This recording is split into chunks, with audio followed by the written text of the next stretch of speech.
a story that I remember back in 2015.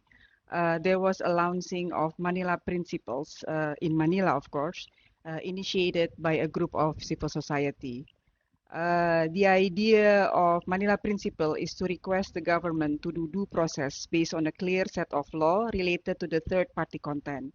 In my point of view, the idea is similar, though not exactly the same, with the Communications Decency Act Section 230, which you mentioned earlier, in which US would like to revisit as well, as you note, after Trump gave the executive order.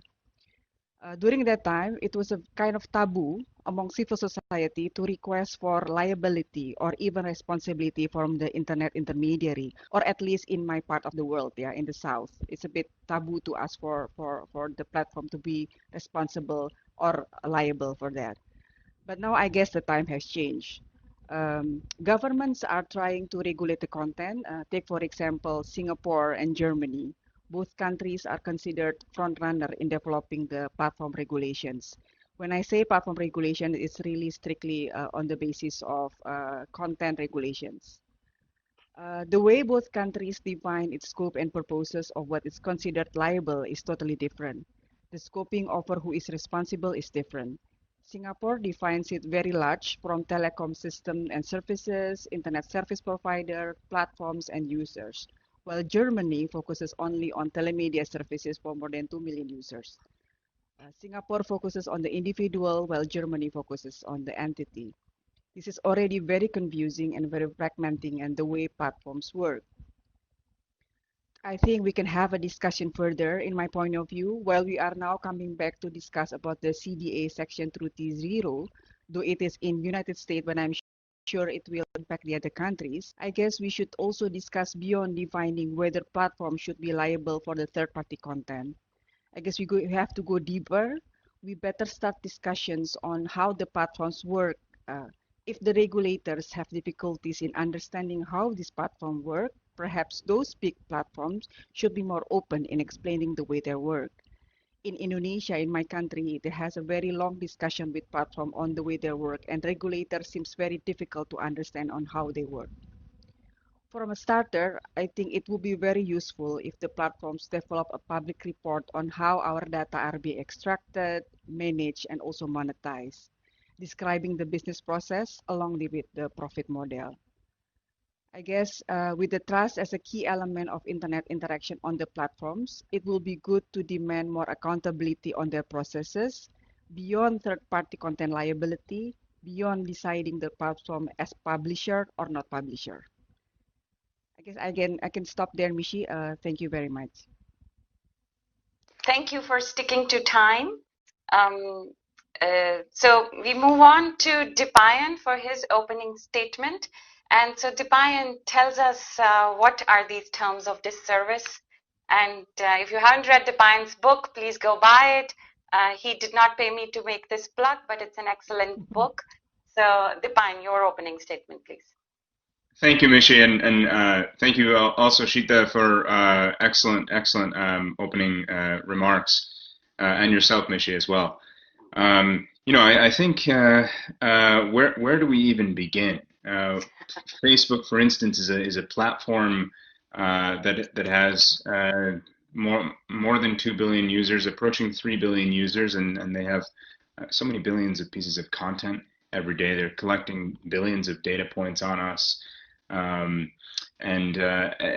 this milieu of information, we have been subjected to really novel forms of harms across society in places like Germany and Singapore, where legislators have been responsive, but also in places where they haven't. At the end of the day, we see it kind of across the board, whether it's something as kind of kitschy as a political incident in the United States, or killings and violent extremism in India and parts of Southeast Asia, for instance. So there are so many different forms of these kinds of offending pieces of content that lead to real world harm, disinformation, hate speech, violence, etc. And we have to do something about it.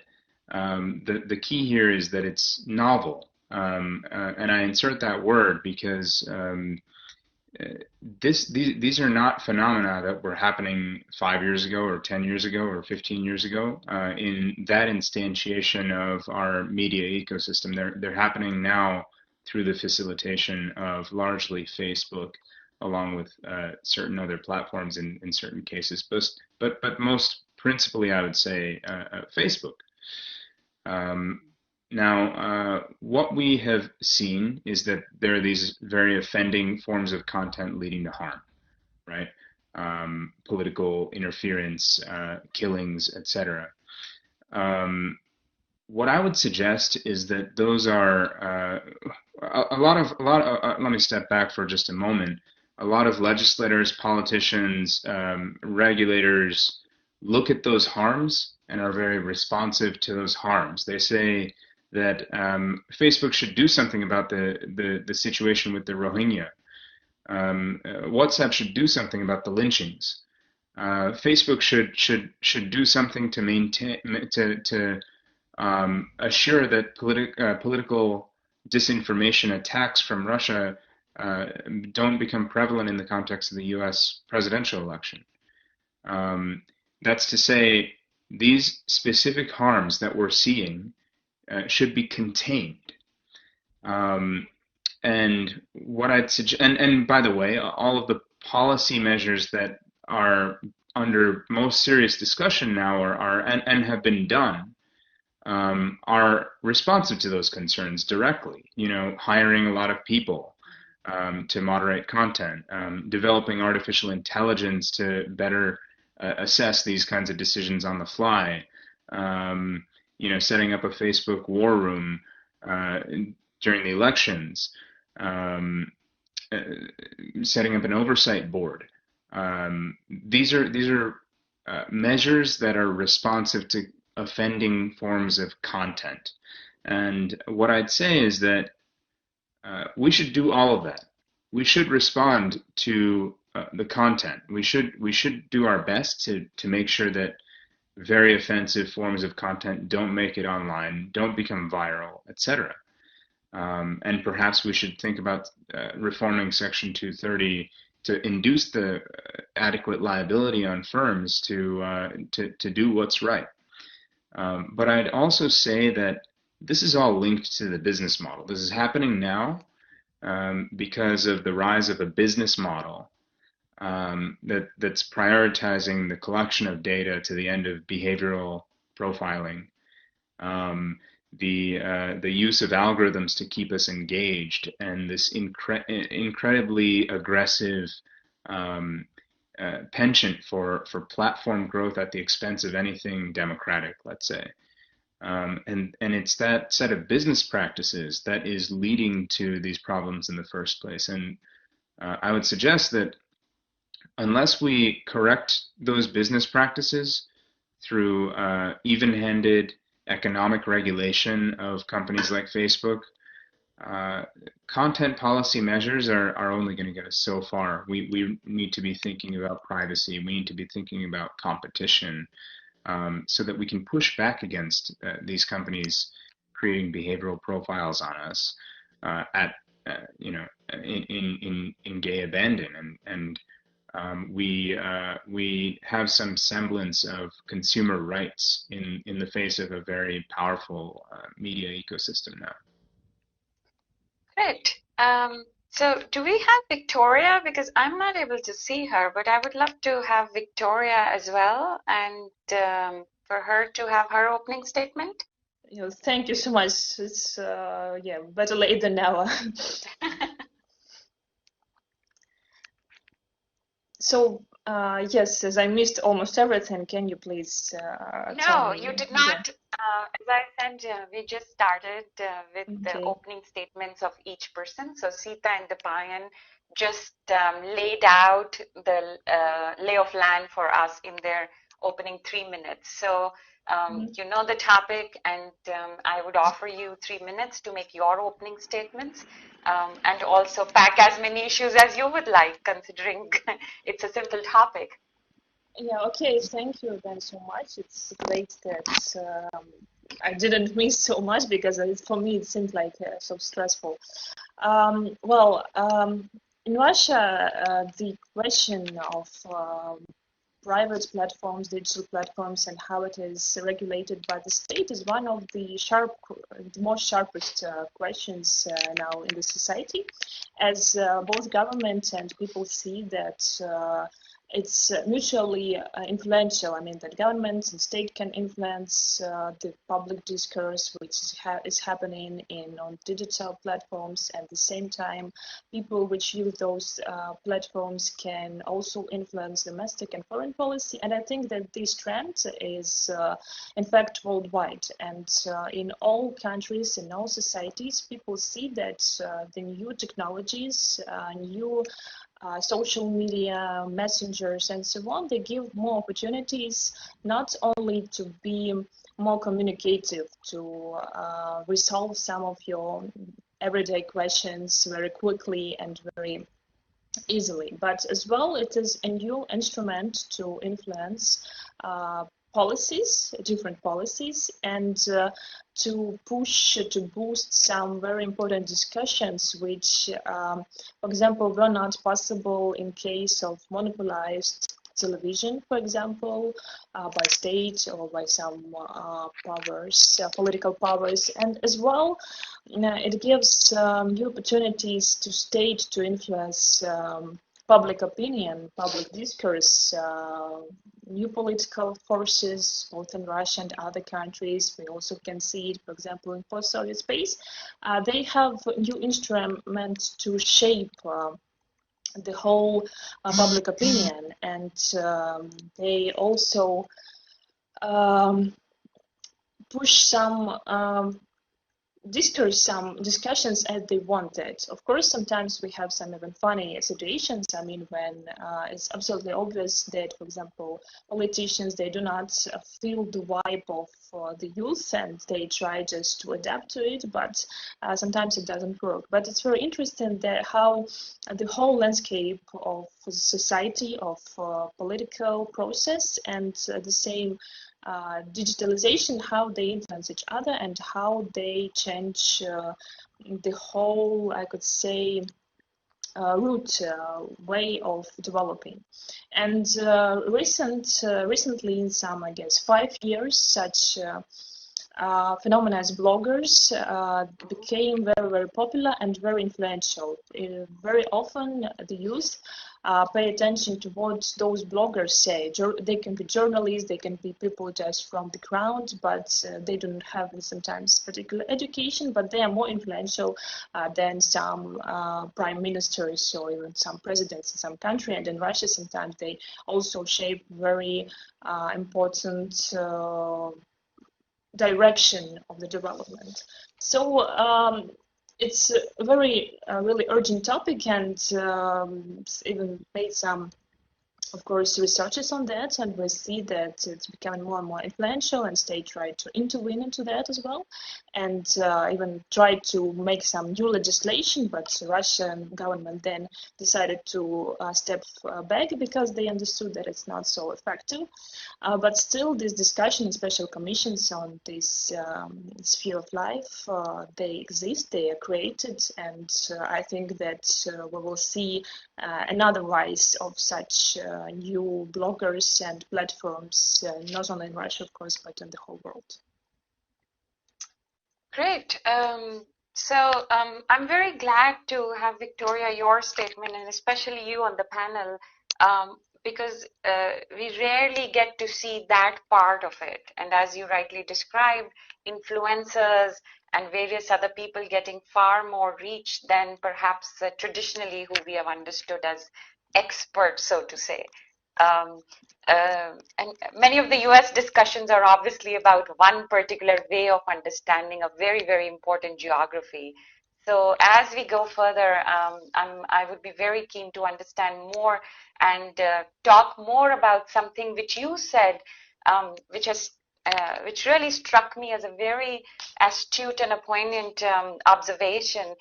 You said in one of your writings that what we see is that the more digital opportunities you have, the less space there is for personal interaction.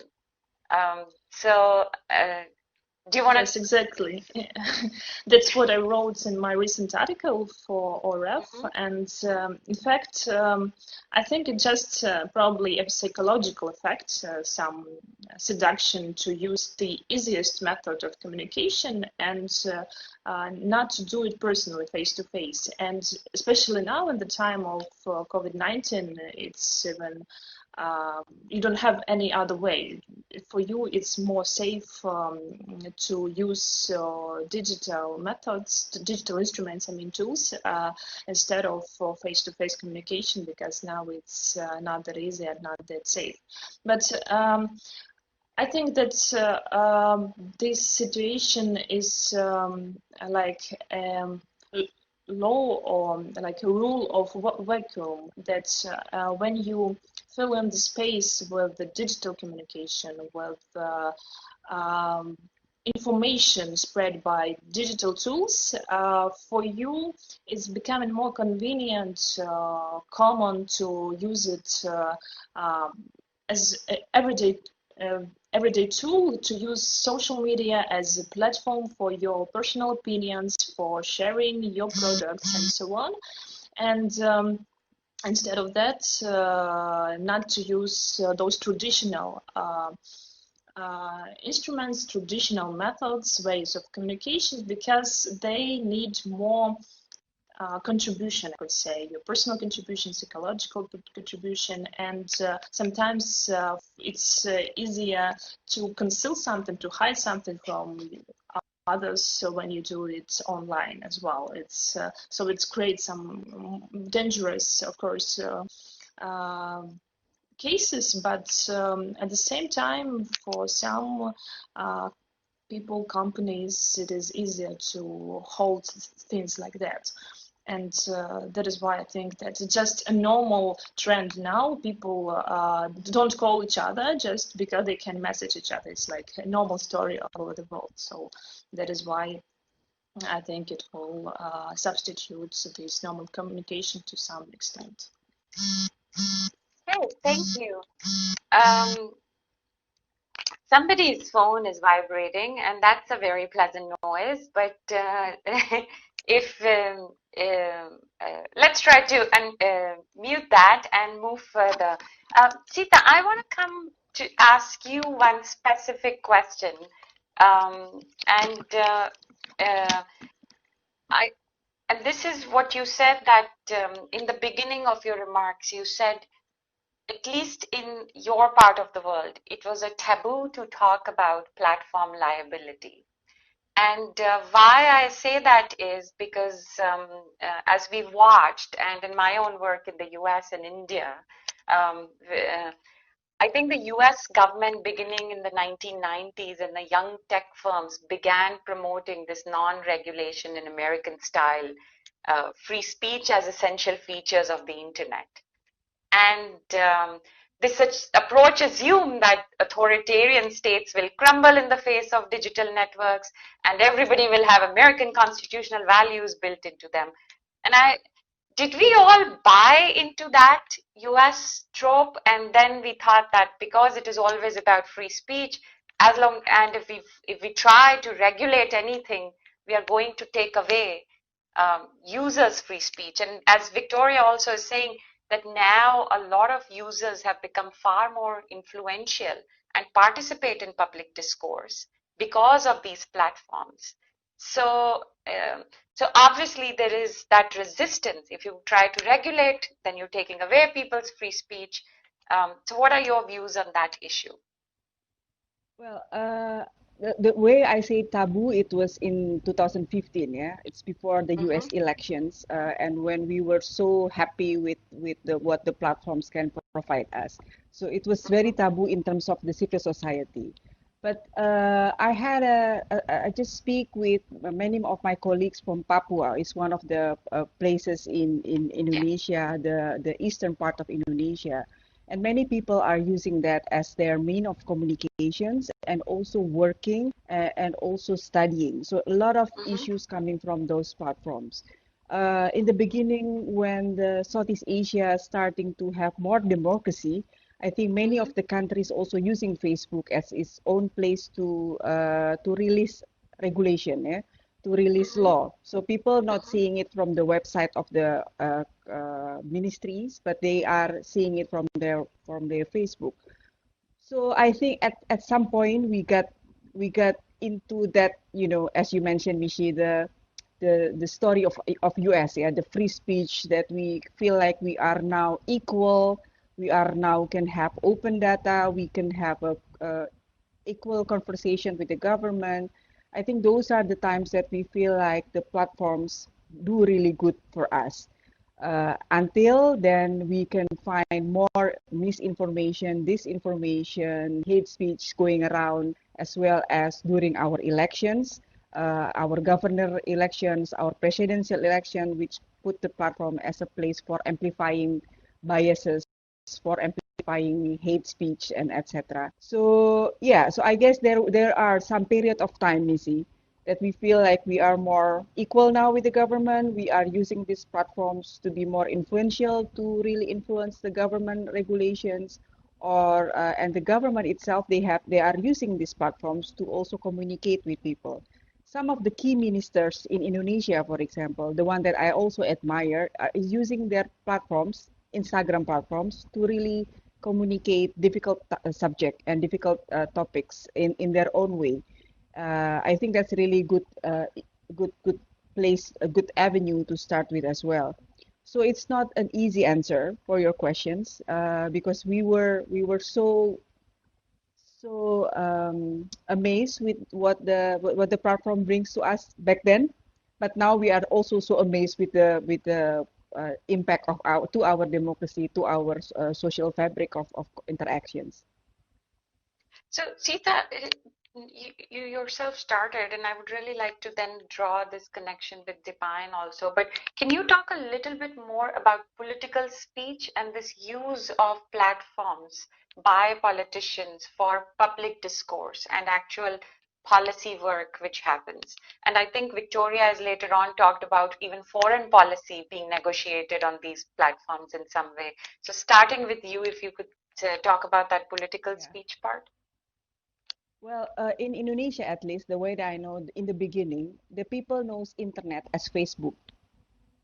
So they go to the mobile phone stores and they buy mobile phone, and suddenly Facebook is there. So they don't register themselves. So the people in the kiosk register it for them. So that's one of the key issues that you have to see, that people are really happy to have these platforms because they can have a good conversations. And there are a lot of discussions around that as well. There are a lot of influencers, as Viktoriia also mentioned, in Indonesia. We have a lot of bots now as well.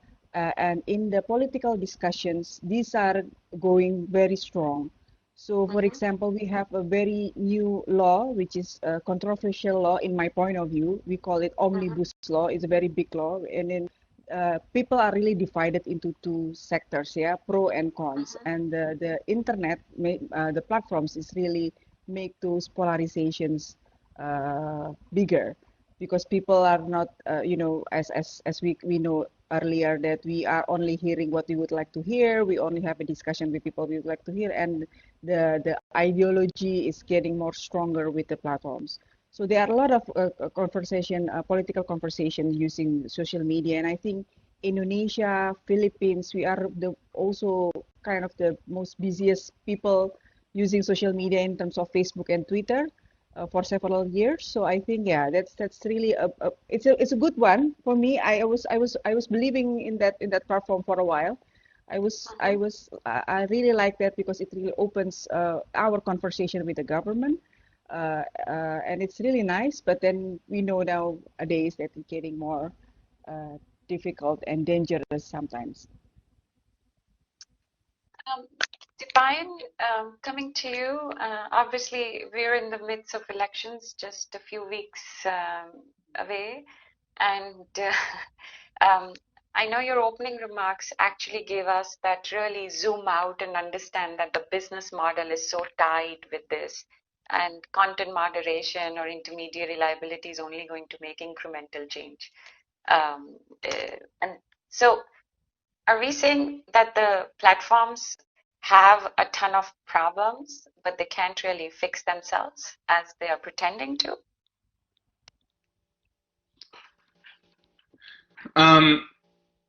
It's an interesting formulation of the question.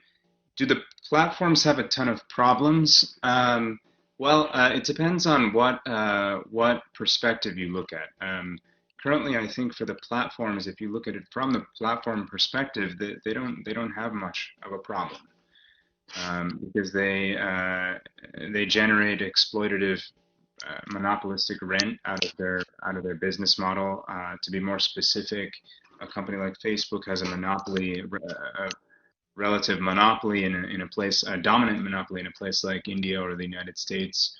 Through that monopoly, it can essentially host a bottleneck of access to consumers, to the rest of the advertising market, and it can essentially collect currency from people, from consumer users of its platforms at an exploitative rate. So what is that currency? I mean, we all know that data is important, but it's for Facebook, it's really a combination of data and attention. And when you have a monopoly over social media, you can, as Google does in search, for instance. But when you have this kind of a monopoly, you can rake this currency at a monopolistic rent, and then people, of course, advertisers, Nike, Chanel, the NBA, the IPL, have to come to you to try to reach consumers with their content, to try to influence them, and they have to pay you your whatever you charge. So for the platforms, there's not really much of a problem. The point being that if you look at their profit margins, they're historically high, and technically, I mean, you know, for instance, the U.S. regulatory space, they would argue that they're not doing anything illegal currently.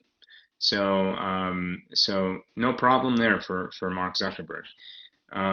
When you look at this, though, from the perspective of the public, yes, the companies are riddled with problems, because at each step, when you peel back the nature of their business, when you look deep at their business model, that's to say, when you look at the ways in which they collect data, and the expansive, explosive places from which they get data through various means, and the ways that they integrate analysis of what all that raw data means into their algorithmic infrastructure, and the commercial arrangements that these companies, particularly Facebook and Google, often make with telecommunications firms, or with CDNs, or with other internet companies, or with startups.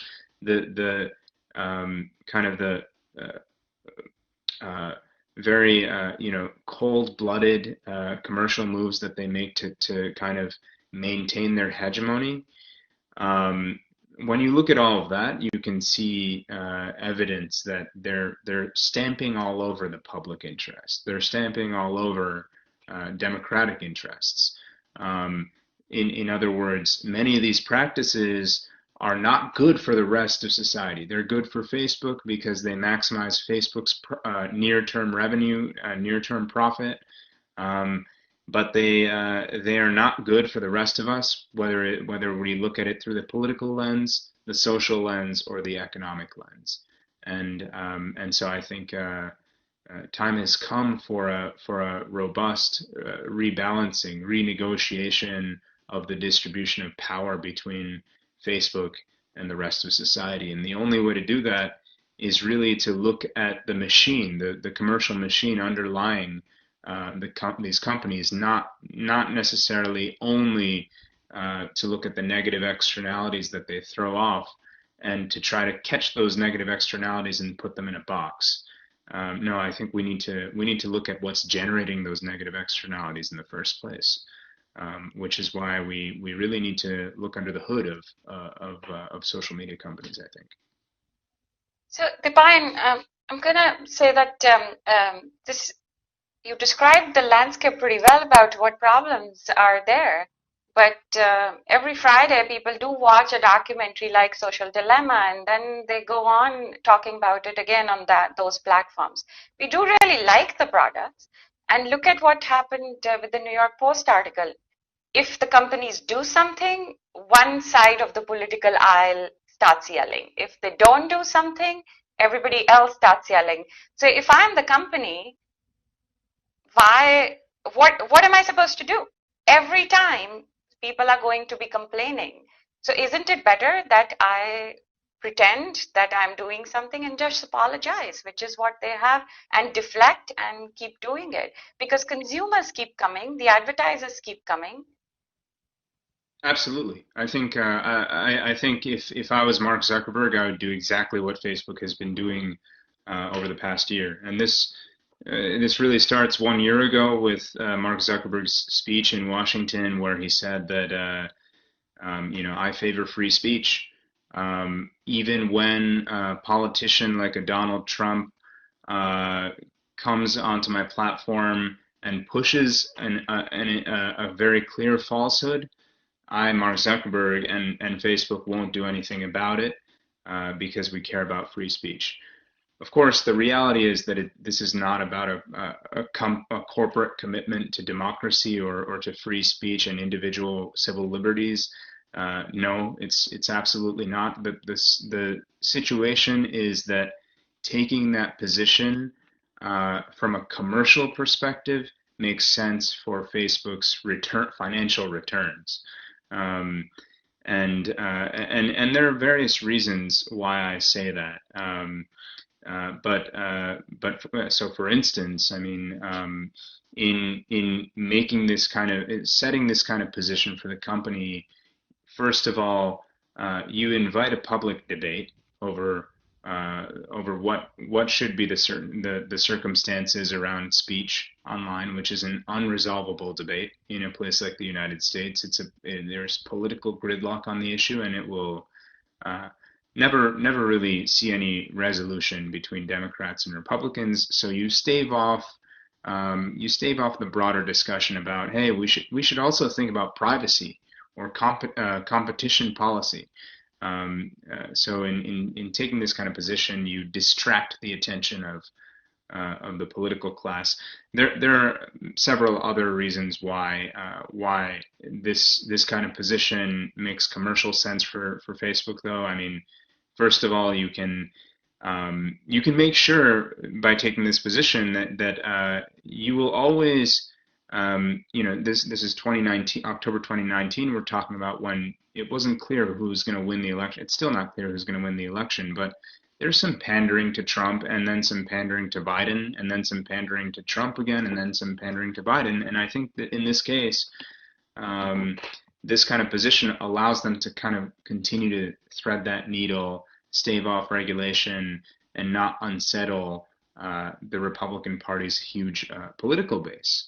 And kind of freeze them out of Facebook in a lot of ways. Anyway, there are other reasons too, but I will leave it at that for now, and go back to you, Mishi. Okay, Viktoriia, just give us. You've heard it from all this point of view. You're observing it, what's happening, and give us your view in terms of how you see diplomacy is being conducted online. A lot of stuff has moved online, and we are still struggling with this business model, this problem with the rights or giving users freedom to speak on that. Yes, now because of the situation, and especially in the beginning of the pandemic, most of diplomatic staff had to move online, and witnessed with the big bunch of problems with the digital communication, with some glitches, the quality of this communication, and so on.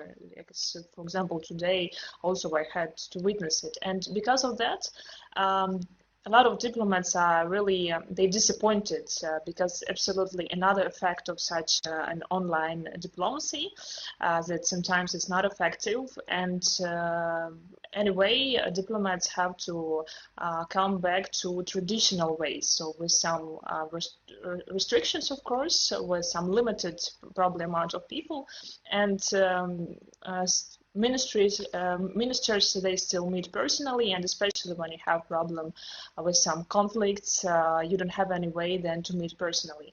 And because of that, many diplomats, they just decided to wait until we have the opportunity to have these summits, meetings, especially some big assemblies. Of course, some of them already reviving, but it's difficult. It's a problem. It's a challenge to resolve how to act in such situations, because a lack of personal interaction really restricts effects of diplomacy. Okay, I'm getting indication from the organizers. Obviously, I did not notice the various questions coming in, that we're done with time. I will say that there are two questions, and very interesting one. One was with Twitter flagging President Trump's tweets as manipulated media. Have they once and for all lost the label of platform and become a publisher? Should different standards apply to different users due to the difference in the weight of their words and the consequences of being kicked off a platform? Again, very, very interesting questions coming in. Such a complicated topic. 45 minutes is not enough. So I'm going to just say, if it's all right, I know we are 2 minutes ahead. If very quickly each of you can just give us a concluding statement, and that would at least tell us that we've only scratched the very tiny surface, and there would be hopefully more opportunities for all of us to come together and talk, as you all are doing in your work as well. But over to all of you, starting from Viktoriia, because I know you went last with the opening statement. Can we have your closing one? Okay, thank you. I think that digitalization of all our spheres, including diplomacy, including foreign policy, is an inevitable process, and even most traditional spheres will undergo this process. So probably new rules will be elaborated, like how digital diplomacy have to conduct, for example, from my sphere. And this process is inevitable, and people who have access to digital platforms, they also have more influence, even people from the streets. So we will see the process of democratization of different societies thanks to the digital tools. And COVID-19 also will boost those processes, and I think that during this year, 2020, a lot of progress has been already made, and more will be made, and probably some even international conventions will appear soon. Great, thank you. Dipayan? Thank you for opportunity. Thank you. Really, really delighted to join today, and it's been a pleasure. I will leave it short, and I mean, maybe very briefly say regarding the first question about Trump, whether Twitter flagging Trump's tweet as manipulated media manipulation means that they're a publisher. I think more broadly the fact that social media companies take what's out there and show us a subset of it, and that it's ranked, means that they're like publishers. They are serving an editorial purpose, and that's a weighty statement. But I think it's literally what you do as an editor in a newspaper.